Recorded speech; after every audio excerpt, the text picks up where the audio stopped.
Hello everybody, my name is Germán Garcia. Welcome to this lecture in Applied Matrix Analysis, course code MAA 704. Today we are discussing linear regression and the least square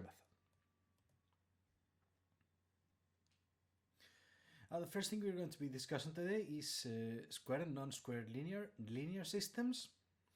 These can be either determined, indeterminate, or overdetermined, which could give us a case in which, due to overdetermination, the system is not solvable, and in this case we have to recur to numerical methods to find a plausible solution. One of the ways to do that is linear regression, in which we will try to fit the data to a proper line, a parabola, or some other type of curve that satisfies every single equation with the biggest amount of precision, in the sense that we will construct an error element and try to minimize that one in terms of the norm. Finally, we will see some examples after we have explored the theory behind it, and in the end I will show you a case in which we can assign weights to each variable to make some of them more important than others. Now, we are often interested if there is a single unique solution to a linear equation determined by a square matrix, which is the reason why it's called a square system.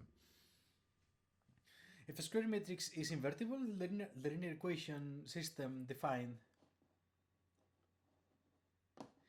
by this equation is solvable, and all these beautiful 9 conditions are equivalent to the square matrix being invertible. Namely, we have a unique solution, the homogeneous system only has the homogeneous solution, linear independent row or column vectors, the matrix is invertible, maximum rank, maximum dimension on row or column space, or kernel 0. It can still have a unique solution, though, if we have more equations than indeterminates, than unknowns. In this case, we're talking about an overdetermined system, and we will grab the difference between unknowns and equations and call that redundant equations. They are equations that are really not needed, as we already know that a square system has a unique solution,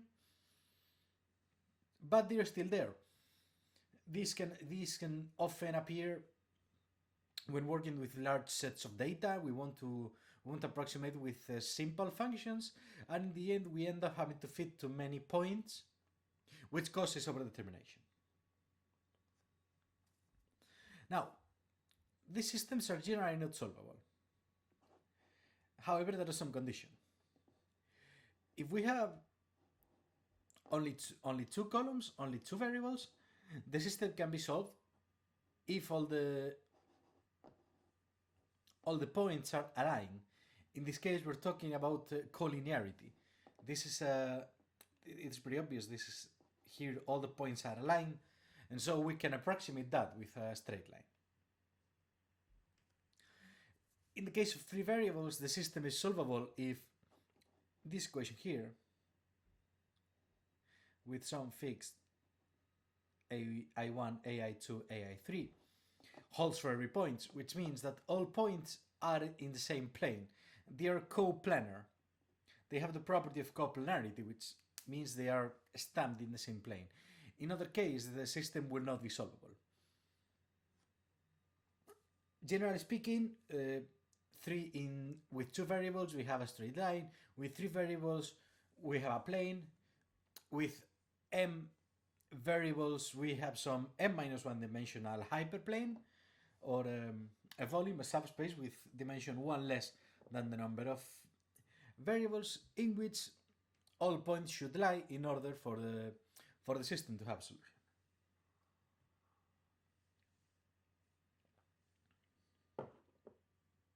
Now, I thought I had a slide in between. Alright, so we're going to call xi our points in the x-axis, and p1 of xi the points of this straight line. This line is defined by an origin value and the slope. So this system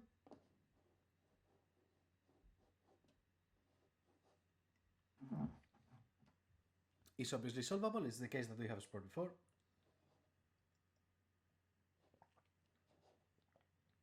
Namely, this is the mathematical language for collinearity.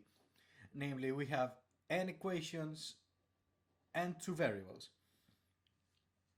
And so this is the linear algebraic equivalent of all n points lying in the same straight line. The case is similar for a parabola. We have a parabola defined by three coefficients, r0, r1, r2. This system, where here we have the data and the data squared, and here we have the I coordinate of the points, is the linear algebraic equivalent of all these points, xi, p2 of xy, belonging to the same parabola. In general, if we want to approximate n points with a kth degree polynomial, which is minor to n minus 1, we can express it in this form, r0, r1, all the way to rk. And that system is solvable for this matrix, where here you have 1, the data squared, all the coefficients in the vector r, which is what we want to determine it and the reason why we solve the system. And here we have the y coordinate of the data points. Naturally, you may be thinking, this is too good to be true. Indeed. Collinearity and coplanarity are basically never found in practice. What we're going to have almost all the time is points that are pretty close to a line, pretty close to a plane, or pretty close to a hyperplane, but not quite. They're almost there, but they're slightly below, slightly above. And so that's what we have to work with. These cases are interesting because of a series of reasons. The main ones are hypothesis testing, modeling, as a model that fits the data too well is generally considered flawed, because it's not as general anymore. It fits the data too well. It's too specific.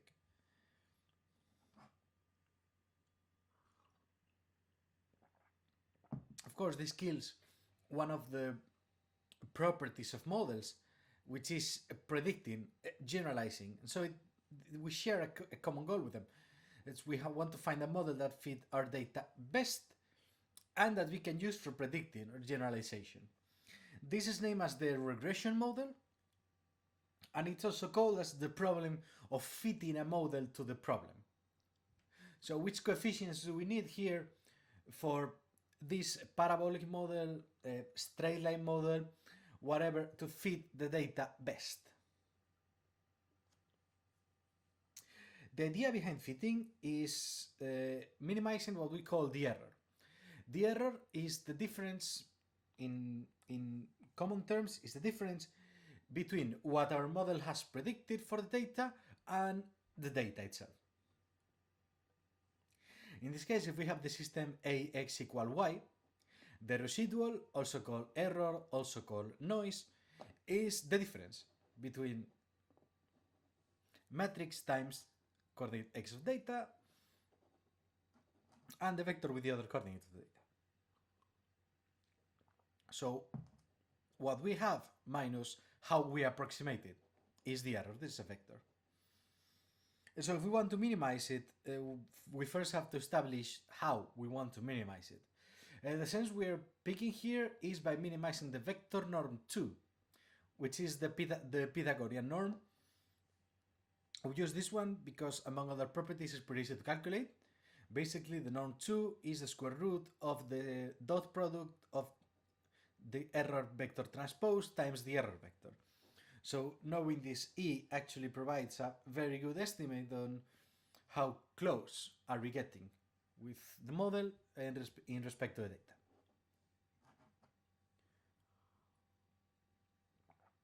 This approach is also called the least squares sense, and this is the reason why.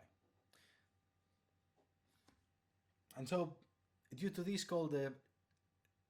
being called the least square sense approach, the method that we are going to use to avoid this problem is called the least square methods. The idea,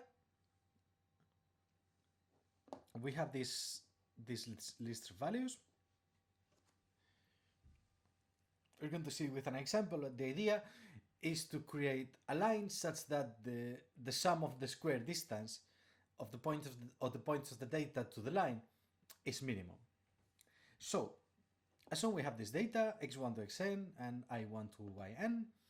We have to fit it to a line that is a plus bx. This is called single linear regression because we are looking for a straight line in one variable. Now what do? We calculate this vector a plus bx xy equally y, calculate it for all vectors, and we have 1 times a plus x1b equaling 1 and the rest for the same variables. And so we build a linear problem with this matrix X being 1, x1, 1, x2, da, da, da. R is our unknown vector is AB, and Y is this column here. Using this, we calculate the residual vector here by xr minus y.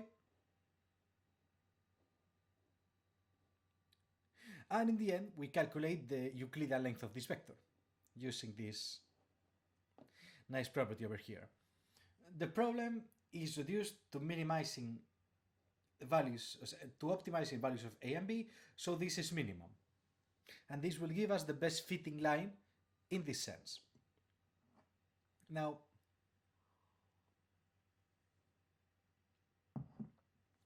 in case of multiple linear regression, what we are trying to fit is a parabola. This is called linear because we're using linear algebra, but it's multiple because we have more than 2 parameters here. So we want to fit a parabola a plus bx plus cx squared to the data, which is x1 to xn, y1 to yn. In the end, we develop our linear system. We have a plus x1b plus x1 squared c equal y1, and the same for the rest of the data. And so we have a linear problem, x r equal y, where x is the matrix defined by 1, x1, x1 squared, and the same in the other columns. Our unknown vector is ABC, and y, our solution vector, is the data here, y1 to yn. The corresponding residual vector is this one, and we want to minimize it in the least square sense. Naturally, we might want to fit this to a polynomial with degree equal k, and so we plug in this polynomial here, and what we get is a linear problem in which our matrix is defined this way. We went from x1 to x1 power of k. Our unknown vector is r0, r1 to rk, and y, the solution vector, is y1 to yn. If k is exactly n minus 1, which is the reason why we have stated that it has to be strictly lower than n minus 1, we have that this matrix is a square. It's called as a van der Monde matrix, and there is a special theory about van der Monde matrices, which makes this problem especially easy to avoid. So we are focusing on the other one. Now, instead of polynomials, we, realistically speaking, could think of approximating other type of functions. For example, if we pick functions gj of xij, for example, cosine of 2 pi times x, or sine of 2 pi times x, and that type of functions, we can use exponentials and other types of linear combinations of functions here. But in that case, the problem is still the same. Instead of here getting x1 squared x1 to the power of k, we would get the corresponding the corresponding function that we have defined here.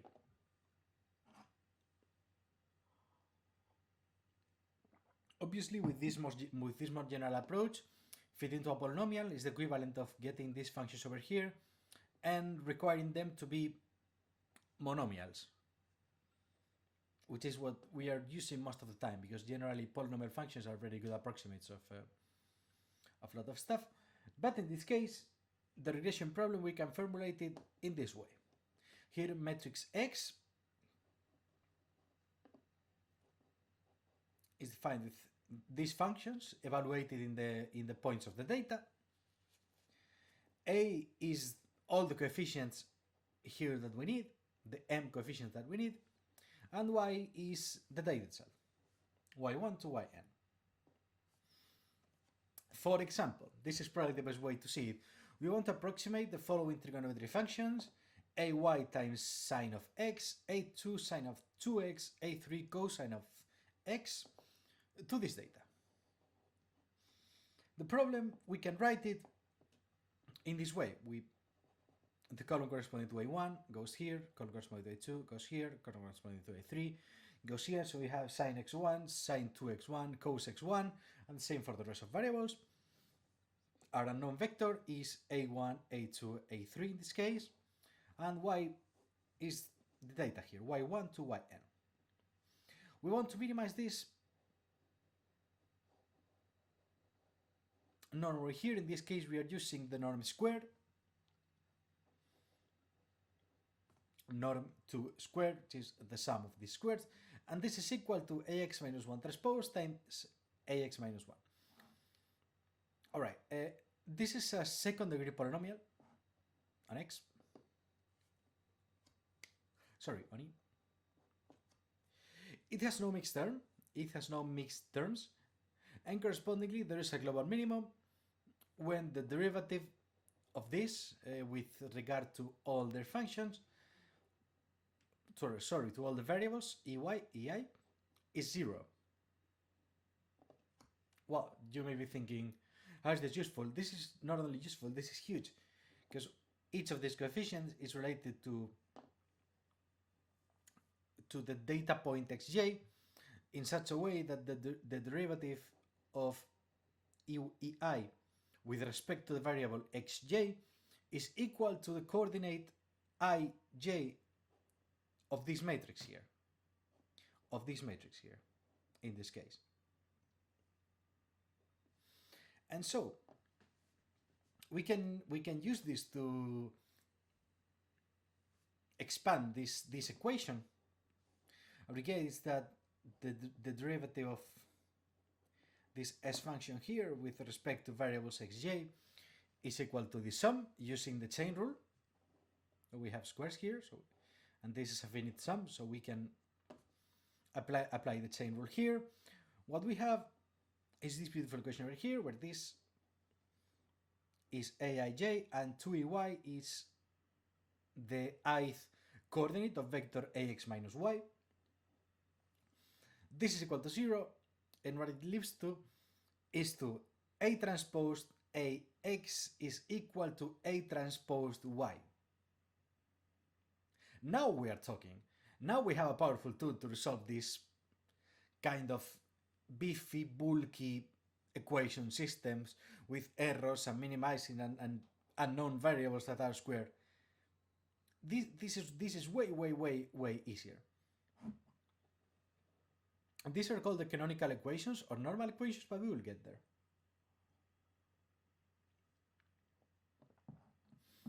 We can reach this result without using derivatives.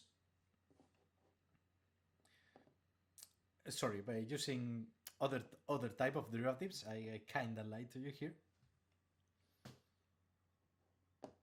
And we have the derivative of function s is the derivative of this one.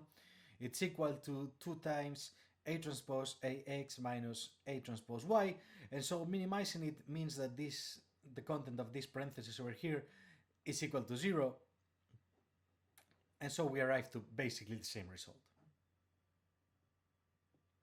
These are normal equations or canonical equations, and If the system is not overdetermined, we have unique solution if all the values of vector x are different. And finally, the solution to the normal equations minimizes the error function. This is huge. We not only have a solution, but we have the solution with a minimum error in terms of least square of squares norm 2, namely in the least square sense. We have a true method to find the optimal solution in ones. This, as it is A transpose times A is a normal matrix, which means its Hermitian conjugate times itself it commutes, so it's equal to BB Hermitian conjugate complex conjugate transposed. Yeah, I'm sorry, English is not my first language. I'm trying. However, let's move on. In relation to this, we have normal matrices, which are matrices that are basically diagonalizable in this sense. They are the product of unitary matrix, diagonal matrix, and Hermitian conjugate of the same unitary matrix. The two definitions are equivalent, so we can use any.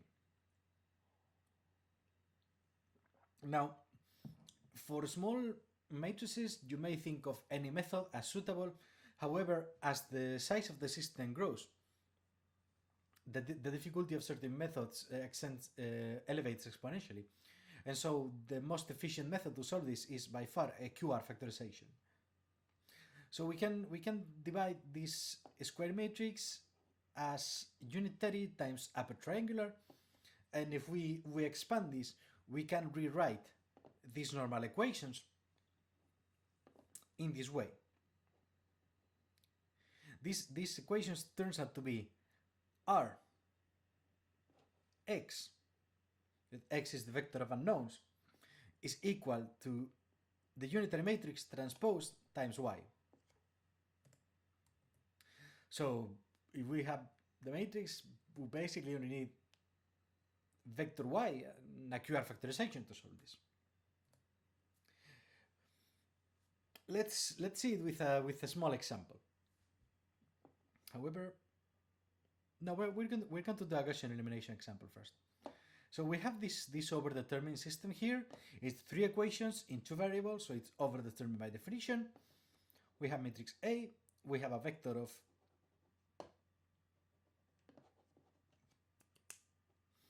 variables, of unknowns, and we have this vector y, 2, 1, 3. Components of normal equations, we multiply A transpose times A, this is a square matrix, 3, 1, 1, 3, and ATY is equal to 6, 4. And so we resolve this system, and we get to vector x is 7, 4, 3, 4. And so we substitute the solution to the original problem. However, to our big surprise, what we get is not the same y. We have established that this solution is not an exact solution. Why is that? Because the system is overdetermined. So what we are going to get is a solution with the smallest error in terms of the norm 2. So we find that AX is different than Y. What we do is grab the difference between these vectors, which is vector E, and calculate this dot product with itself. So this is 0.5, this is 0, this is minus 0.5. We plug it here and we get that the squared error of the system is 0.5. Now the same problem we can solve using QR factorization. In order to QR factorize, you will remember a method you are probably pretty familiar with, which is Gram-Schmidt orthogonalization system, in which we search for an orthonormal basis to redescribe our matrix in a different way. So we have these 2 column vectors, and we calculate these vectors q.1 and q.2,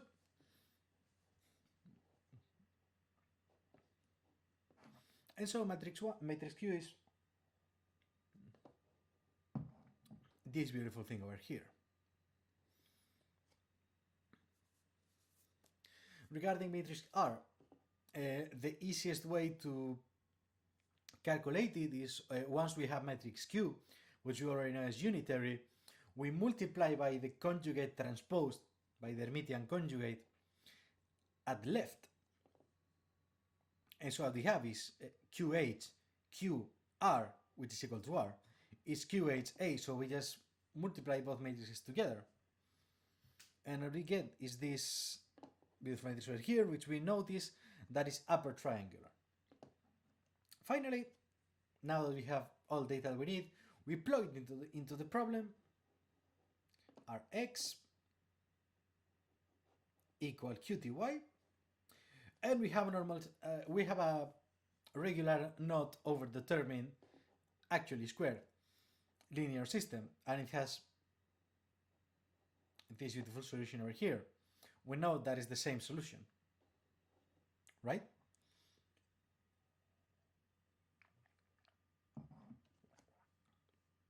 So basically both method works fantastically.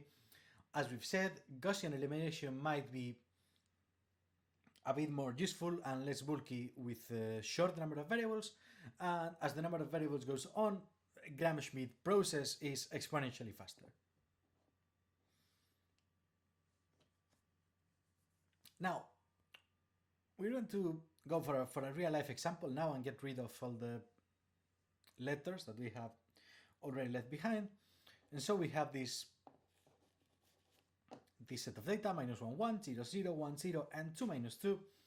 And we want to approximate it with a straight line first, a plus bx. So first step, we force the model to fit the data. We have a minus b equal 1, a times a plus 0 b is 0. We plug it into a linear system. We have our matrix A, our vector of unknowns, our vector y. We calculate our normal equations. If the system is not a square, this is obviously always a thing. And what we did here, you might want to check it in case this is not true,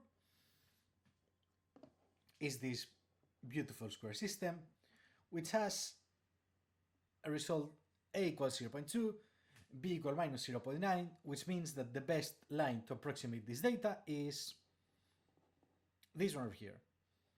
L of x, L of x, where L is the model, line of x, is 0.2 minus 0.9x.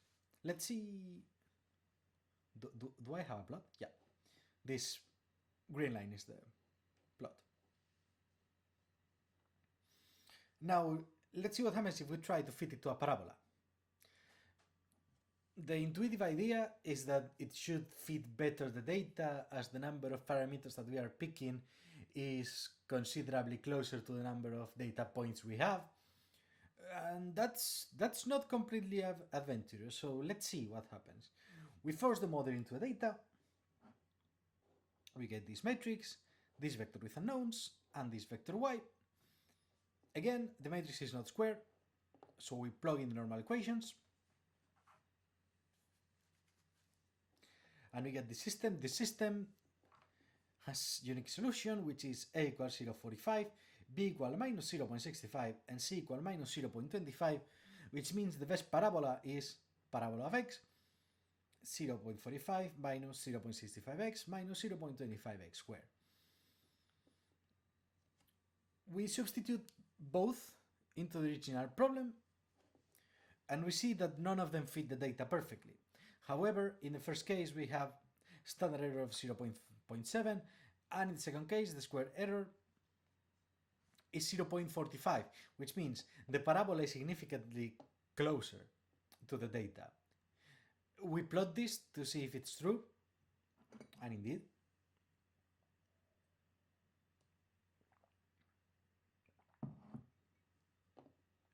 The idea behind least square methods is to minimize these vertical distances here. And so in this case, it's obvious that on average, the parabola goes closer in the y-axis to the points than what the straight line does. Now, we haven't seen one with sines or cosines yet, so let's do it now. We want to fit a periodic model with three coefficients, a1, a2, a3. We have this data here. And so we force the model into data. We get this matrix. These are unknowns, and this is vector y, namely in this way. Normal equations, again, A transpose times A is this beautiful diagonal matrix, and this is A transpose Y. So this is a diagonal system. It really sparks joy when you find a diagonal system in one of these problems. So we get a unique solution, which is A1 equal 1.5, A2 is minus 0.5, and A3 is 1.5. So the perfect periodic curve among this family is 1.5 minus 0.5 cosine of 2 pi t, where we use t instead of x because these are usually periodic functions in time, and plus 1.5 sine of 2 pi t. If we substitute into the original problem, we have that the square error is 0. It's 0. Ax equals exactly y. This means all and every point is on the curve.